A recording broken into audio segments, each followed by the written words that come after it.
Hello students.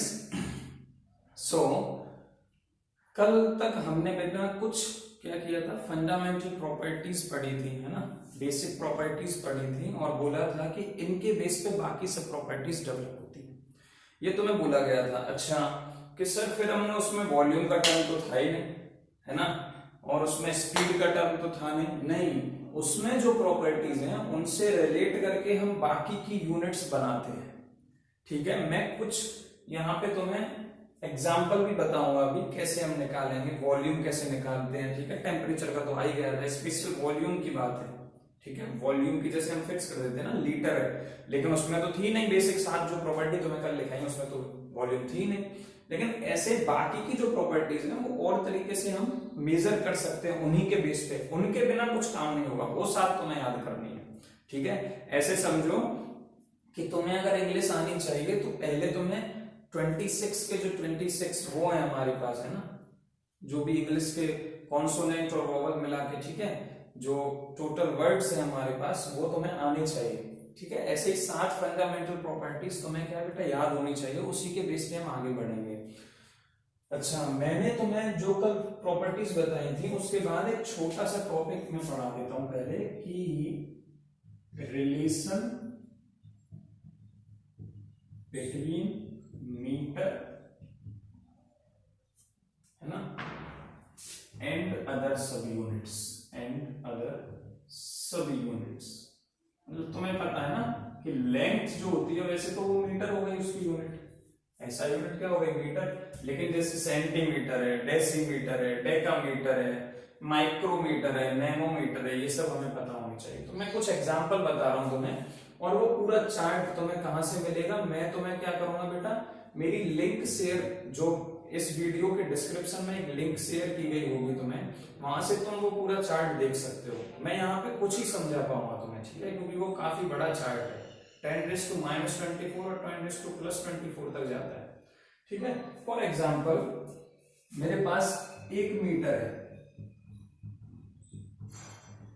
मैं इसे क्या लिख सकता हूं बेटा, 100 सेंटीमीटर लिख सकता हूं, ये तो सर हमें भी पता है। ठीक है, लेकिन थोड़ा सा टेक्निकल टर्म्स में इसे बेटा क्या लिख दिया जाता है कि 10⁻² सेंटीमीटर, यहां पे आके तुम मात खाने लगते हो। ठीक है, ये सब चीजें तुम्हें सीखनी है। तो अगर मैं बोलता हूं देयरफॉर, क्या हो गया, 1 मीटर में 10⁻² सेंटीमीटर है, देयरफॉर 1 सेंटीमीटर में क्या हो जाएगा, 10⁻² मीटर, है ना। ये तुम पे आना चाहिए, अगर तुम पे ये नहीं आता है तो गड़बड़ हो जाएगी, क्योंकि न्यूमेरिकल्स में यही यूज होता है। ठीक है, फिर मैंने दूसरा एग्जांपल लिया कि मान लो मेरे पास 1 एंगस्ट्रॉम में 10⁻⁸ मीटर होता है, देयरफॉर 1 मीटर में 10⁸ एंगस्ट्रॉम होगा। गलती मत कर देना, जिसमें कन्वर्ट किया है वो याद रखो, 10⁻⁸ मीटर होता है। अगर यहां पे मीटर की जगह सेंटीमीटर लिखना चाहूं तो क्या करूंगा, 10⁻² से मल्टीप्लाई कर दूंगा, ये क्या हो जाएगा, 10⁻⁻6 हो जाएगा। समझ में आ रहा है, सॉरी 10⁻⁻10 हो जाएगा। ठीक है, क्योंकि देखो ऊपर क्या है, 10⁻⁻2 का मल्टीप्लाई करना है। ऐसे ही मैं अगर नैनोमीटर की बात करता हूं बेटा, तो 1 नैनोमीटर इक्वल्स टू 10⁻⁹ मीटर होता है।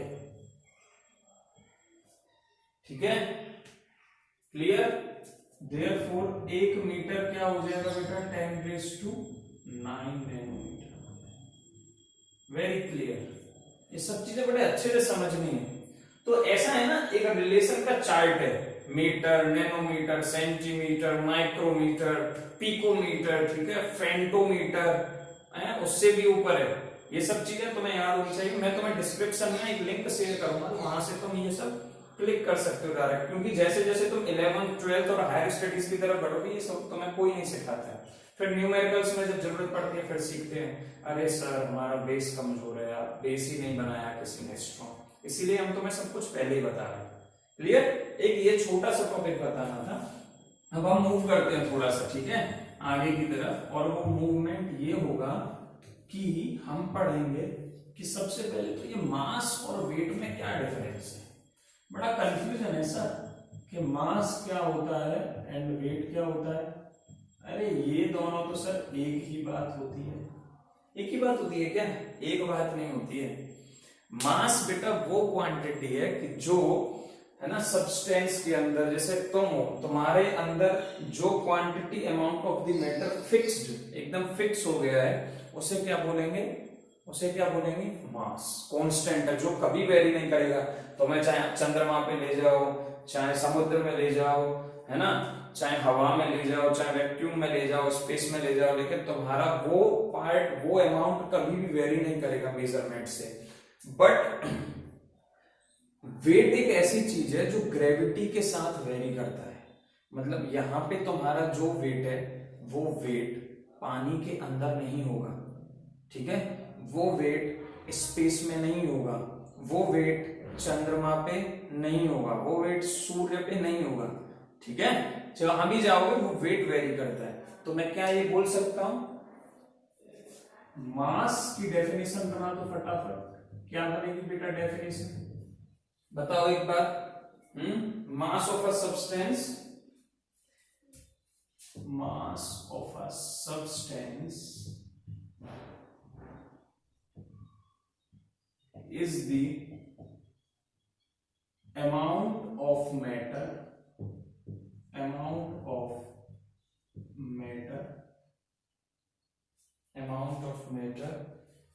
present in it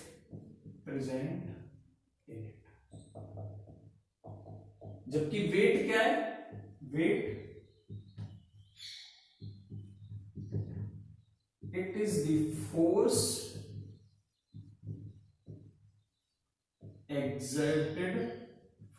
exerted by gravity on the matter. For example, मैं यहां खड़ा हूं तो अर्थ की ग्रेविटी कितनी तेज है, जितनी ज्यादा होगी उतना ही मेरा वेट है, ठीक है। इससे कम ग्रेविटी वाले मतलब प्लेनेट पे मैं जाता हूं, मेरा वेट डिक्रीज हो जाएगा, ठीक है। तो फोर्स ग्रेविटी कितना लगाती है मेरे ऊपर, उतना ही मेरा वेट ज्यादा होगा, जितना कम लगाएगी उतना कम होगा, सिंपल। और मास क्या है? हमेशा कांस्टेंट रहेगा, ठीक है। ठीक है सर। तो यहां से एक चीज पता चलती है कि ये क्या है? कांस्टेंट क्वांटिटी है। ये क्या है बेटा? Constant quantity. ये सब लिखना है तुम्हें। और वेट क्या है बेटा? वेरी करेगी, वेरिएबल क्वांटिटी। लिख लो, वेरिएबल क्वांटिटी। ये डिफरेंस समझ में आ जाना चाहिए, ठीक है सर। आगे ठीक है। नेक्स्ट हम बढ़ते हैं बेटा वॉल्यूम की तरफ।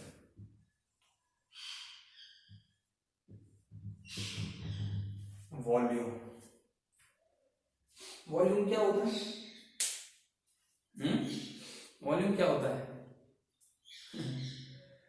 वॉल्यूम मतलब किसी भी चीज को ले लो, उसको हम जब 3 डायमेंशनल बात करते हैं, जैसे ये बोर्ड है, क्या मैं इसका वॉल्यूम मेजर कर सकता हूं? कर सकता हूं। क्यों? इसके पास इसकी हाइट है ना, इसके पास इसकी लेंथ है, और इसके पास इसकी थोड़ी सी, चाहे थोड़ी सी है लेकिन ब्रेड्थ भी है, तो इसका अपना वॉल्यूम भी है।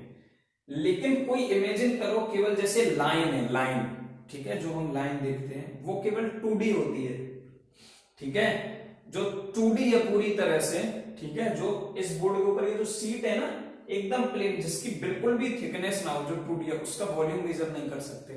वॉल्यूम के लिए 3D होना जरूरी है, ठीक है, याद रखना है। तो वॉल्यूम क्या है कि स्पेस जो ऑक्यूपाई किया, तो स्पेस 3D की बात करूंगा ना, मतलब एक्स वाई जेड तीनों एक्सिस की बात करूंगा। जैसे ये डस्टर है ना, तो देखो बेटा, ये मान लेता हूं क्या है, ये एक्सिस क्या है, वाई। इधर से देखो, ये थोड़ा सा टेढ़ा कर रहा हूं मैं ना, ये एक्सिस क्या है, मान लो ये वाई एक्सिस है, ठीक है। ये जो इधर आ रही है पीछे की तरफ, वो कौन सी एक्सिस है बेटा?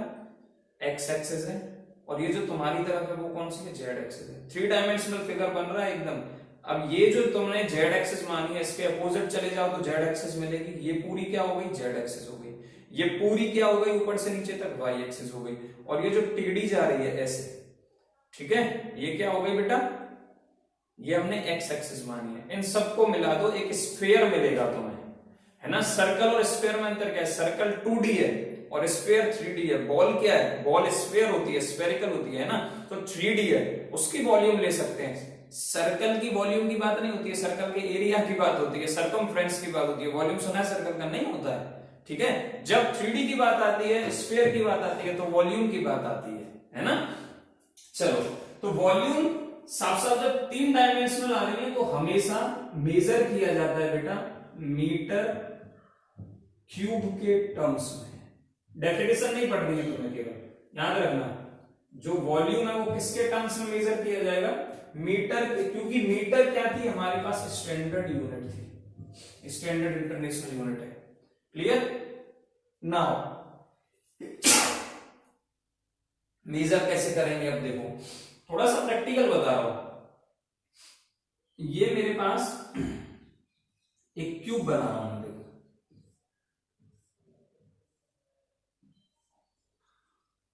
इस सब तो तुम मैथ्स वाले से अच्छे से पढ़ाते हैं ना, मेरे को उतना अच्छा नहीं आता है, लेकिन कोशिश करूंगा तुम्हारी समझ में आ जाए, बस तुम्हारी समझ में आना चाहिए बेटा, और क्या, बाकी सब तो मोह है ना। ये क्या बन गया, क्यूब बन गया। चलो अब देखो, मैं इसमें से और 100 क्यूब बनाना चाहता हूं, तो मुझे क्या करना पड़ेगा, 10 लाइन तो मैं ऐसे खींच दूं,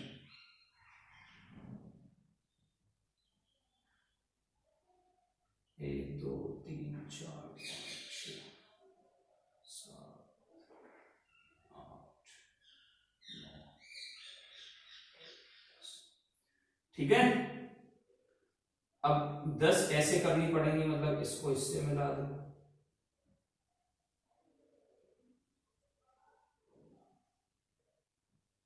काट रहा हूं मैं इस क्यूब को 10 पार्ट में, अभी देख जाएगा तुम्हें, सब जादू है, जादू आना चाहिए, लेकिन ये जादू ना तुम पे, ठीक है। अब ऐसे पीछे वाला को पीछे वाले से मिला दो, उसकी जरूरत नहीं समझता हूं मैं, तुम इमेजिन कर सकते हो थोड़ा, तो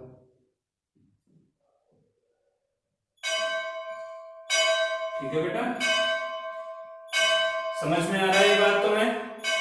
चलो देखो, इसको मैंने काटा, अब मैं इसकी यहां से भी ऐसे 10 पार्ट होंगे, ऐसे काट दो, 1 2 3 4 5 6 7 8, ठीक है, 8 ही काट पाया हूं मैं, 10 कर दिया तुमने, 10, ठीक है। अब देखो मान लेता हूं कि ये पूरा 1 मीटर है, तो इसका 10वां पार्ट क्या होगा, डेसीमीटर होता है। क्या होता है बेटा, डेसीमीटर। तो इसमें से इतने सारे जो क्यूब हैं, एक क्यूब ले लो कोई भी, है ना, पीछे आगे से पूरी डायमेंशन उठा के उस क्यूब को मैंने यहां बना दिया,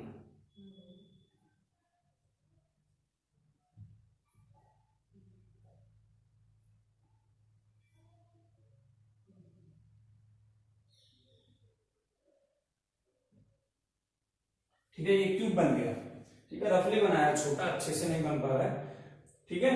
तो मान लो इसकी 1 मीटर थी, तो इसकी डेसीमीटर होगी, 10वां भाग है 10⁻⁻1 के बराबर रहता है ना, 1 डेसीमीटर इक्वल टू 10⁻⁻1 मीटर होता है, याद रखना, ठीक है, इतना ही काफी है तुम्हारे लिए। चलो ठीक है, तो जब हम लीटर की बात करते हैं, 1 लीटर वॉल्यूम होता है बेटा इस क्यूब का वॉल्यूम, इसके 10वें पार्ट का वॉल्यूम, ठीक है, 1 लीटर का मतलब होता है इसके 10वें पार्ट का वॉल्यूम। तो मैं जब बात करूंगा तो मैं ये लिख रहा हूं शॉर्टकट में, 1 litre equals to 1 decimetre cube की बात होगी, लेंथ, ब्रेड्थ, चौड़ाई और हाइट, ठीक है, लेंथ पीछे की तरफ चौड़ाई और हाइट, तो मीटर क्यूब लगेगा, डेसीमीटर क्यूब। अगर मुझे इसे सेंटीमीटर के टर्म्स में लिखना है तो 1 डेसीमीटर में 10 सेंटीमीटर होते हैं, इसलिए 10 सेंटीमीटर क्यूब। और इसका जो रिलेशन है मीटर के साथ डेसीमीटर का, वो क्या होता है 10⁻³ मीटर क्यूब।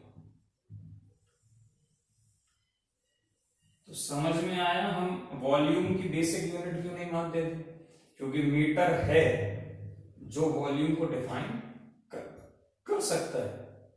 समझ में आई ये बात? इसको तुम और एक्सपेंड कर सकते हो कि 1000 millilitre equals to 1 decimetre cube भी हो सकता है, कैसे भी रिलेट कर सकते हो, है ना। 1 लीटर बराबर 1 डेसीमीटर क्यूब, ये इंपॉर्टेंट है, ये तुम्हें याद होना चाहिए। थर्मो के न्यूमेरिकल्स, इलेक्ट्रो के न्यूमेरिकल्स, जब तुम 12th में आओगे, थर्मो तो 11th में ही आएगी, तब तुम्हें इसकी जरूरत पड़ेगी ही पड़ेगी। ठीक है, ये तुम्हें याद होना ही चाहिए। 1 लीटर या हर बार तो ऐसे निकालोगे नहीं, ये तो मैंने तुम्हें समझाने की कोशिश की है कि एक क्यूब का जो इतने सारे इसमें 10 पार्ट इधर से किए, 10 पार्ट पीछे से किए, तो 100 क्यूब बनेंगे ऐसे टोटल। ठीक है, इसके पीछे भी 10 लगे होंगे, एक के पीछे 10, आगे बगल वाले के पीछे 10। ठीक है, तो 100 में से एक उठा लिया मैंने, उसकी वॉल्यूम जितनी होगी उसे 1 लीटर बोलते। समझ में आया? ठीक है, तो ये 1000 मिलीलीटर क्या हो गया बेटा? 1 डेसीमीटर क्यूब के बराबर। ये रिलेशन याद होना चाहिए तुम्हें। कैसे भी रिलेट कर सकता है, 1 लीटर अगर 10⁻³ मीटर क्यूब डायरेक्ट भी लिख सकता हूं मैं। यहां से ये मुझे पता है 1 litre equal to 10⁻³ metre cube के टर्म्स में कन्वर्ट करना है तो मीटर क्यूब के टर्म्स में कन्वर्ट करो।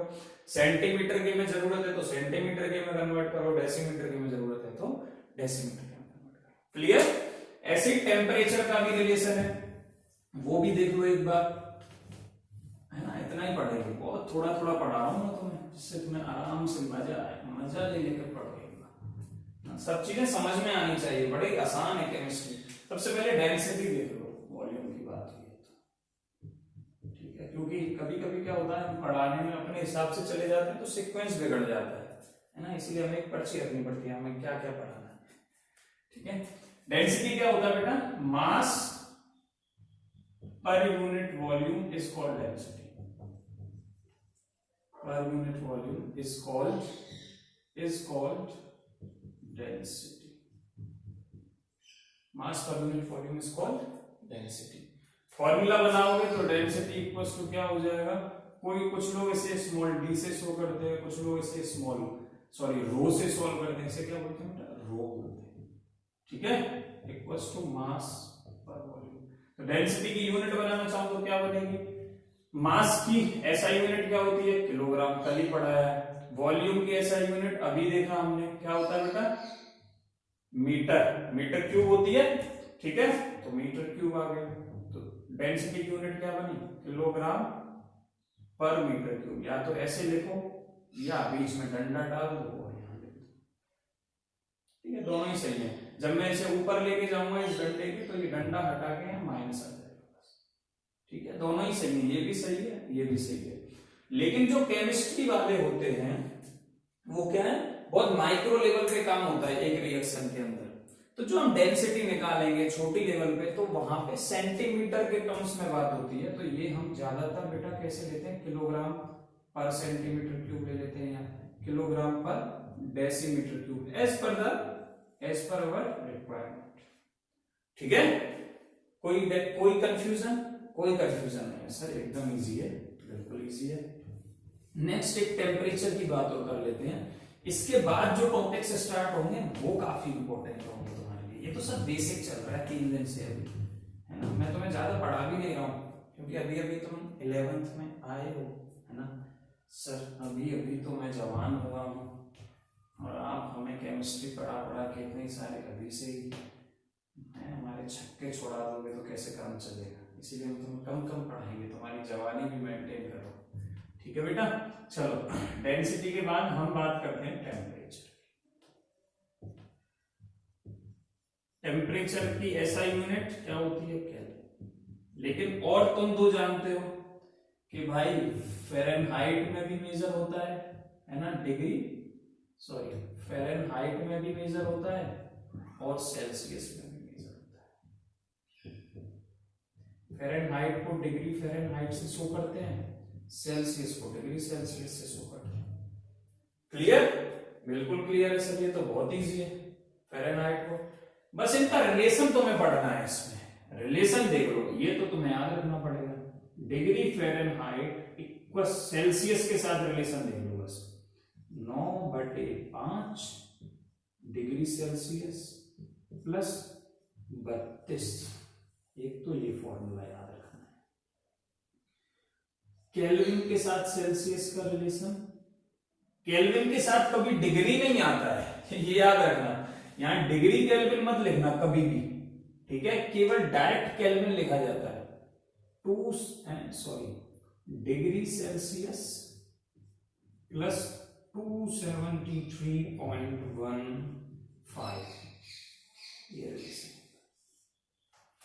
सर इससे क्या मिलेगा दिखाता हूं, देखो डॉक्टर्स ज्यादातर थर्मोमीटर पे बेटा डिग्री फ़ारेनहाइट के टर्म्स में बात करते हैं, है ना।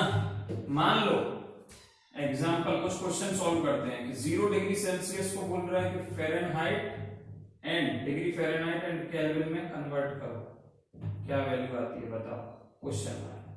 तो 0 डिग्री सेल्सियस का रखो, तो degree Fahrenheit equals 9/5, 0 degree Celsius की जगह 0 रख दो प्लस 32 रख दो, ठीक है। तो डिग्री फ़ारेनहाइट क्या आ गया अपना 32 आ गया। सिंपल, सिंपल है ना। केल्विन की बात होगी तो 0 डिग्री सेल्सियस की जगह 0 रखोगे तो डायरेक्ट केल्विन क्या आ जाएगा 273 केल्विन आ जाएगा, ठीक है। 273 केल्विन आ जाएगा 0 डिग्री सेल्सियस की जगह। अगर मैं क्वेश्चन दे देता हूं भाई 37 डिग्री सेल्सियस को कन्वर्ट करो Fahrenheit, degree Fahrenheit and kelvin, change हो जाएगा। फ़ारेनहाइट में करते हैं, डिग्री फ़ारेनहाइट रखो 9/5 32, सॉरी 37 लिया है, 37 डिग्री सेल्सियस प्लस, ठीक है, यूनिट रख दो डिग्री सेल्सियस साथ में, प्लस 32। इसे जब सॉल्व करोगे ना तुम तो ये आ रहा होगा 98.5 आएगा, 6 आएगा। एक मिनट है, क्योंकि मैं डायरेक्ट इसलिए लिख रहा हूं क्योंकि मैं यहाँ पे कैलकुलेशन करना नहीं चाहता। 98.6 डिग्री फ़ारेनहाइट आएगा। तो इसे सॉल्व कर सकते हो, यही आएगा, है ना। इसका इसमें डिवाइड करना, ठीक है, मल्टीप्लाई करना और ये आ जाएगा। तो इतने फ़ारेनहाइट आएगा 37 डिग्री सेल्सियस। क्लियर। केल्विन में कन्वर्ट करके, केल्विन में क्या आएगा, सिंपल 273.15 में कितना जोड़ दो, 37 डिग्री जोड़ दो, तो क्या आ जाएगा, तो 0.15, 7 और 3 10, और फिर से 7 और 3 10 और 11, 310.15 कन्वर्ट कर सकते हो। कुछ क्वेश्चन दे रहे हैं हम तुमको, बिल्कुल, और वो तो मैं सॉल्व करने बेटा, मेरे को सॉल्यूशन चाहिए, नहीं तो मैं तुम्हारी झाम में खेल दूंगा, हालत खराब कर दूंगा अगर मेरे को तुमने क्वेश्चन सॉल्व करके नहीं दिए। बस यही बात याद रखना, बाकी सब में मैं तुमसे कुछ नहीं कहूंगा, लेकिन अगर तुमने क्वेश्चन सॉल्व नहीं किए तो मैं तुम्हें छोड़ूंगा नहीं। 10th नहीं है, एक एक चीज तुम्हें आनी चाहिए। कुछ क्वेश्चन दे रहा हूं मैं, 1 है 500 केल्विन को degree Celsius and degree Fahrenheit में कन्वर्ट करना है, ठीक है। उसके बाद 600 डिग्री सेल्सियस को डिग्री फ़ारेनहाइट एंड केल्विन में कन्वर्ट करना है, और इसके बाद 700 डिग्री फ़ारेनहाइट को सेल्सियस एंड केल्विन में चेंज करना, डिग्री सेल्सियस एंड केल्विन। ये 3 क्वेश्चन तुम्हें करने हैं होमवर्क में। क्वेश्चन करके YouTube पे जो वीडियो है उसके कमेंट बॉक्स में कमेंट करो, या फिर मुझे पर्सनल मैसेज करो, इन्फॉर्म करो। कोई दिक्कत होती है तो ये मेरा पर्सनल नंबर है, क्योंकि अभी तुम हमारे साथ नए हो इसलिए तुम्हें थोड़ा सा हेजिटेशन हो रही होगी, इसलिए मैं तुम्हें पर्सनल नंबर देता हूँ। तुम्हें कोई भी डाउट होता है इस नंबर पर फोन करके पूछ सकते हो, ठीक है बेटा। ये मेरा नंबर है, मेरा नाम क्या है, जितेंद्र कुशवाहा। एकदम अच्छे से रिलैक्स होकर पढ़ो, कोई भी डाउट नहीं आना चाहिए तुम्हारे दिमाग में, ठीक है। बस इतना काफी है, ठीक है सर।